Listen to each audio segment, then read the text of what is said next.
Hi guys, இன்றைக்கி நம்மளோட சேனலில் ப்ளூ ஸ்டார் மூவி ரிவ்யூ தான் பார்க்க போகிறோம். இந்த படத்தோட கதை என்னன்னா, சின்ன வயசில் நம்ம ஹீரோ 2 பேரும் போட்டிக்காக அடிச்சுக்கிறாங்க. அது கடைசி வரைக்கும் ஒரு பெரிய சண்டையாகவே ஆயிடுது. அதுக்கப்புறமா நம்ம ஹீரோ 2 பேரும் கிரிக்கெட்டில் ஜாயின் பண்ண போகிறாங்க. இதுக்கப்புறமா என்ன நினச்சி நம்ம ஹீரோ 2 பேரும் சமாதானம் ஆயிட்டாங்களா, கிரிக்கெட்டில் அவங்க 2 பேரும் போட்டி போட்டாங்களா அப்படின்னு சொல்கிற கதை தான் இந்த ப்ளூ ஸ்டார். இந்த படத்தோட ஃபர்ஸ்ட் ஹாஃப் பொறுத்த வரைக்கும் நம்ம ஹீரோ என்னென்ன பண்ணுறாரு, நம்ம ஹீரோவுக்கும் எப்படி சண்டை வருது அப்படி தான் ஃபர்ஸ்ட் ஹாஃப் ஃபுல்லாகவே காட்டிகிட்டு இருக்காங்க. இந்த படத்தோட டைரக்டர் வந்து பா ரஞ்சித் சார்பட்டா பரம்பரை அப்படின்னு ஒரு படம் இயக்கியிருக்காரு. அந்த படமும் நல்லா வரவேற்பு பெற்றது. அதனாலே இந்த படத்துக்கு ஒரு மிகப்பெரிய எதிர்பார்ப்பு இருந்துச்சு.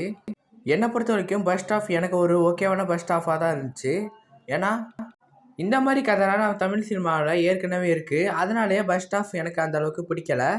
இந்த படத்தோட செகண்ட் ஹாஃப்னு எடுத்துக்கிட்டிங்கன்னா செகண்ட் ஹாஃப் ஓகே, ஒரு அளவு பார்க்குற மாதிரி தான் இருந்துச்சு.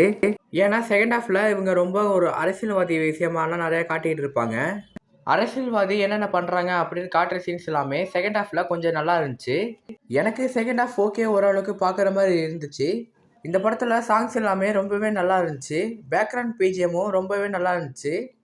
இந்த படத்தோட ஹீரோவை பொறுத்த வரைக்கும் 2 ஹீரோவும் அவரால் முடிஞ்ச அளவுக்கு ரொம்பவே நல்லாவே நடிச்சிருந்தாங்க. இந்த படத்தில் ஆக்டர்ஸை பொறுத்த வரைக்கும் ஒரு மிகப்பெரிய ப்ளஸ் தான் இந்த படத்துக்கு. ஒரு மெசேஜ் சொல்கிற படமாக இந்த படம் இருக்குது. இந்த வீக்கெண்டில் கண்டிப்பாக எல்லோரும் ஒன் டைம் ஆச்சு இந்த படத்தை தேட்டரில் போய் பார்க்கலாம்.